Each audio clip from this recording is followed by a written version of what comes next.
Hi everyone, here we've got Xiaomi Mi 10 Lite, and let me show you how to set camera timer on this device. So first of all, we have to enter the camera app, and now let's tap on this three bars icon. As you can see here, we've got the timer option, and now it is off. In order to turn it on, just tap on it once, and now we've got 3 seconds delay, and after tapping again, we've got 5 seconds delay. Let's tap on it again, and as you can see, the timer is off. So let me check, for example, 3 seconds delay. Let's tap on the shutter button, and as you can see, from now on, your device will count down from 3, and after that time, it will take a photo. Let's choose another option, 5 seconds delay, shutter button, and the same situation, but now it is counting down from 5.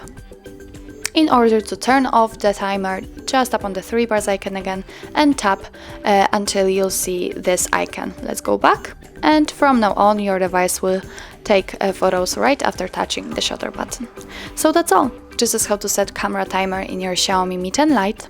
Thank you so much for watching. I hope that this video was helpful, and if it was, please hit the subscribe button and leave the thumbs up.